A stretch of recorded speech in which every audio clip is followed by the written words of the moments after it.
신탁 등기 이거 이해를 잘못해가지고 70억 그 전세 사기를 당했습니다. 그 중에 한 분은 너무 충격을 받아서 극단적인 선택까지 하셨습니다. 범인들이 이제 가짜 그 QR 코드를 붙여가지고 이제 피싱을 하는 거죠. 통신사라든지 그 다음에 그 세금 결제, 지방세 결제 이런 식으로 해서 피싱 사기를 하는데요. 이걸 한번 결제를 하면은 취소가 안 됩니다. 뭐 현장을 확인하든지 인근의 중개업소에 가서 또 시세라든지 개발 가능성이 있는지 확인해야 되고, 그 다음에 이왕이면 관할 관청에 또 확인을 또 하고요.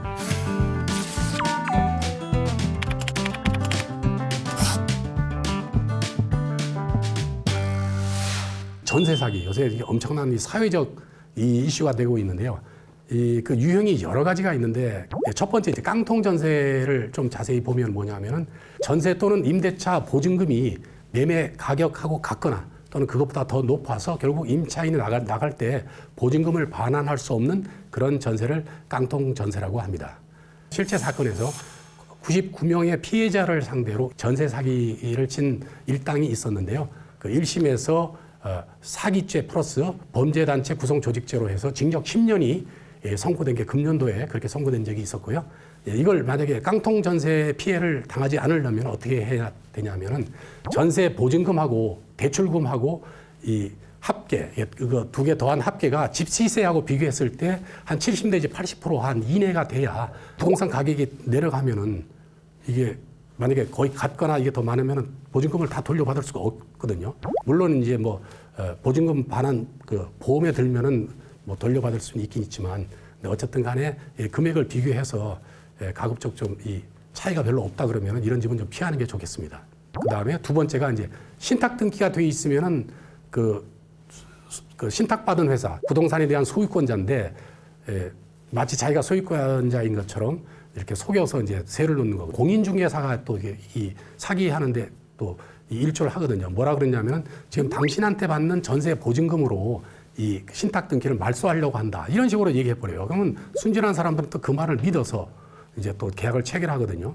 몇 년 전에 신림동 고시촌에서 그 젊은 청년들이 한 30명이 한 25억 당했어요. 청와대 청원 게시판에 이게 게시됐습니다. 거리에 내몰리게 된 청년을 도와주세요. 법률 문제지 어떤 뭐 청와대에서 도와줄 수 있는 그런 문제가 아니거든요. 소유권이 신탁회사로 넘어가 있기 때문에 이 세를 놓을 수 있는 그 권한은 신탁회사에 있는데요.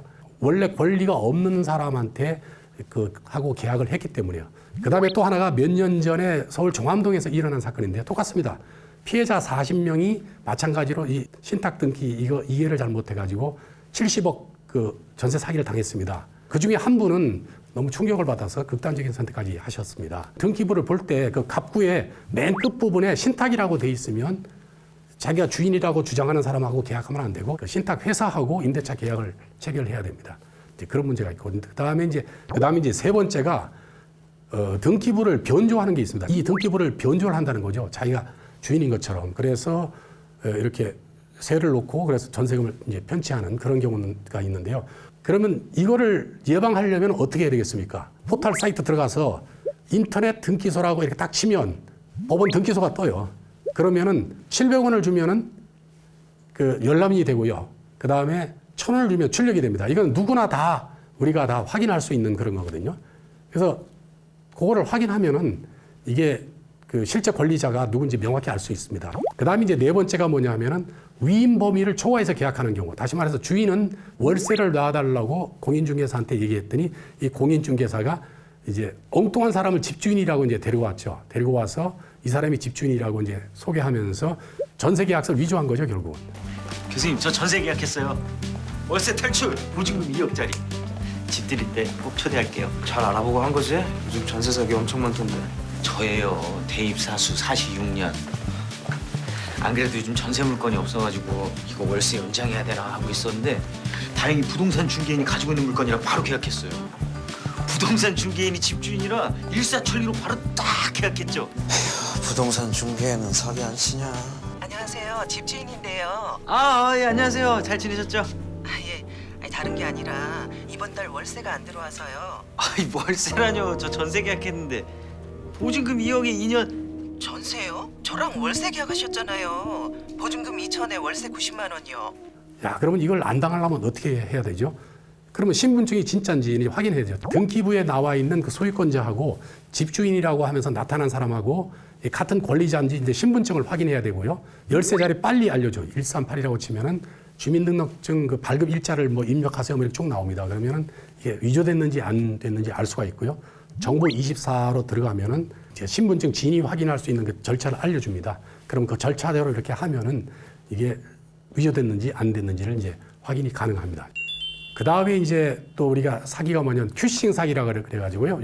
요새 또 굉장히 핫한 건데 이게 뭐냐면 자전거 같은 경우에 이제 QR코드 있잖아요. 이런 거라든지 아니면은 주차장 같은 경우에 보면은 우리 주차 결제할 때도 이제 QR코드 이렇게 쓰거든요. 범인들이 이제 가짜 그 QR코드를 붙여가지고 이제 피싱을 하는 거죠. 통신사라든지 그 다음에 그 세금 결제, 지방세 결제 이런 식으로 해서 큐싱 사기를 하는데요. 이걸 한번 결제를 하면은 취소가 안 됩니다. 그래서 이제 이런 식으로. 그래서 요새 핫한 게 이제 큐싱 사기니까 조심해야 되고요. 그 다음에 가끔씩 이제 오래전부터 터지는 사건인데 이제 뭐 헬스장이라든지 뭐 그다음에 네일샵, 피부과 이런 데서 이제 뭐 1년치를 한꺼번에 이제 끊으면 싸게 해주잖아요. 그래가지고 이제 그걸 이제 끊으면 그 다음에 뭐 한 보름 정도 있다가 폐업하고 이제 그냥 잠적하는 게 먹튀 사기죠. 이런 경우가 많은데요. 이런 경우를 예방하려면은 조금 아깝지만은 1년치를 한꺼번에 끊지 말고 이렇게 뭐 좀 단기간 뭐 한 달이면 한 달 이렇게 끊어야 되는 것이 좋겠습니다. 그 다음에 9번째가 이제 요 신도시라든지 신축한 그 상가 분양 사기 이게 되게 많습니다. 그 계약금 정도만 내면 나머지는 뭐 다 중도금부터 다 대출해주고 이게 병원이라든지 뭐 대형 병원 뭐 이런 게 이제 들어오기 때문에 안정적으로 노후가 보장된다 이런 거예요. 좋은 얘기만 하니까 많은 사람들이 이제 혹해가지고 이렇게 계약을 하거든요. 대형 병원 입점 화기로 그냥 양해각서 정도밖에 계약이 체결 안 된 거거든요. 양해각서라고 하는 거는 계약을 위반해도 법률적인 책임이 없습니다.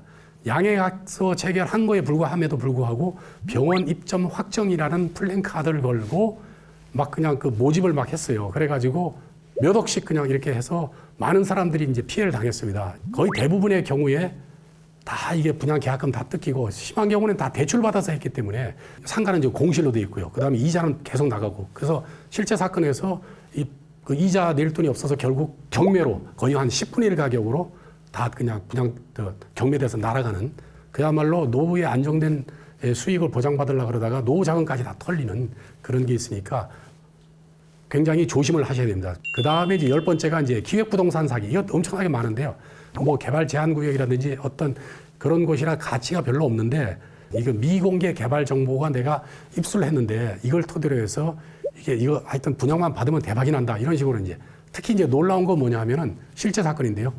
그래서 어떤 직장에서 한 10년 정도 되게 친하게 그 상사로 모셨던 분인데 이제 미공개 개발 정보를 내가 이렇게 잘 아는데 그걸 통해서 딱 하나 지금 남은 게 있는데 그동안 우리 옛날에 잘 지냈잖아. 그래서 이걸 당신한테 줄게. 이렇게 얘기하는 거예요. 그래서 옛날에 워낙 잘 지냈고 워낙 좋은 사람이었기 때문에 현장도 안 가보고 이제 돈을 준 거예요. 나중에 보니까 개발 제한 구역에다 어떤 경우는 막 산 비탈에 그냥 집원만 있지 그냥 개발될 수 없는 뭐 그런 곳을 갖다 파는 경우도 있고요. 그래서 이런 경우는 아무리 옛날에 친하게 지냈던 분이라도 이 돈 앞에서는 또 사람이 달라지기 때문에 반드시 그 지번도 확인하고 뭐 현장을 확인하든지 인근의 중개업소에 가서 또 시세라든지 개발 가능성이 있는지 확인해야 되고 그다음에 이왕이면 관할 관청에 또 확인을 또 하고요. 그리고 대부분은 전체 몇 분의 몇 이렇게 그냥 지분으로 그냥 판매를 하거든요. 그래서 그러니까 그런 경우는 이걸 아예 그냥 어느 그 부분을 특정을 해서 분할 등기를 해달라고 이렇게 요구를 하면 아마 이 기획부동산 사기가 진짜 많은데 여기서 좀 피해를 좀 면할 수가 있을 것 같습니다.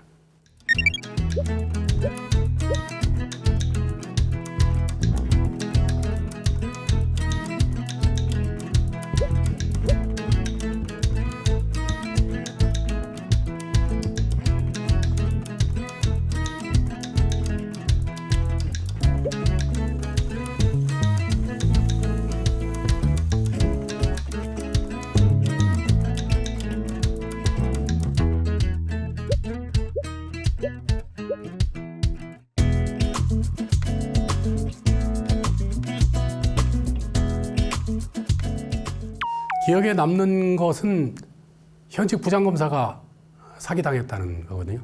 그 어리버리한 검사가 하나 있었는데요. 그게 바로 접니다.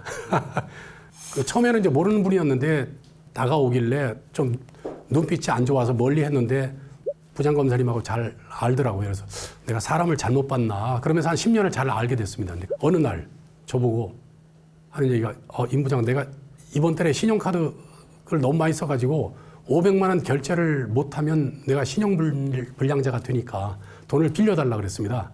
그래서 있는 돈 다 끌어서 한 토탈 690만 원을 빌려줬습니다.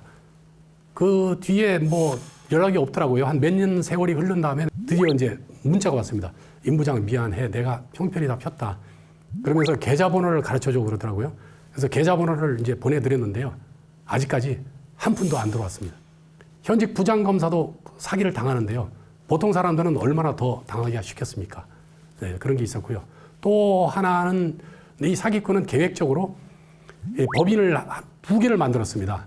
예를 들면 이제 주식회사 금강산 CNC하고 주식회사 금강산 ENC 이렇게 2개 법인을 만든 다음에 그 물품 공급 계약서에는 주식회사 금강산 CNC 이렇게 하고 그 다음에 근저당권 설정은 주식회사 금강산 ENC로 이렇게 한 거예요. 이 사람은 이제 그걸 믿고 이제 계속 물품을 공급했어요. 한 2억 원 정도 공급을 했는데 그 다음에 연락이 없는 거예요. 경매 신청을 했어요. 했더니 이게 안 되는 거예요. 왜냐하면 채무자가 다른 거죠. 다시 말해서 물품 공급 계약서에는 금강산 CNC인데 근저당권 설정 거기에 채무자는 금강산 ENC 완전히 별개 법인이라서 이게 담보가 없는 거하고 똑같은 거죠. 글자 하나만 틀려도 이게 완전히 별개 법인이거든요. 그래서 이게 법인인 경우는 법인 등록번호가 있습니다. 사람인 경우는 주민등록번호가 있듯이요. 그래서 항상 그 번호 등록번호를 꼭 확인하셔야 되고요. 특히 법인 이름이 긴 경우는 좀 긴장을 하셔야 되고 그 다음에 주식회사가 앞에 있느냐 뒤에 있느냐에 따라서 완전히 별개 법인입니다. 아까처럼 주식회사 금강산 CNC하고요.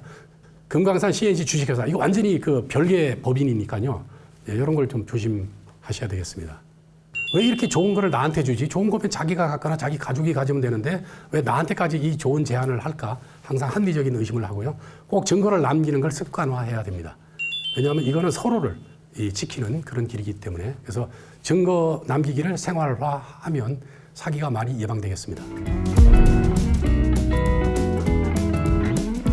이 사기꾼은 목적이 상대방의 경계를 무너뜨려서 상대방의 재산을 가져가야 되기 때문에 필요 이상 친절합니다. 아주 미안할 정도로 잘해줘요. 사람들이 급하면 합리적인 판단을 못하게 돼 있습니다. 급한 거는 지가 급한 거지 내가 급한 게 아니거든요. 그리고 또 어떤 사기꾼은 자기 고향에다가 막 기부도 많이 하고 뭐 공덕비도 세워요. 근데 그 기부한 돈의 출처가 어디냐 하면은 다 사기친 돈이라는 거죠.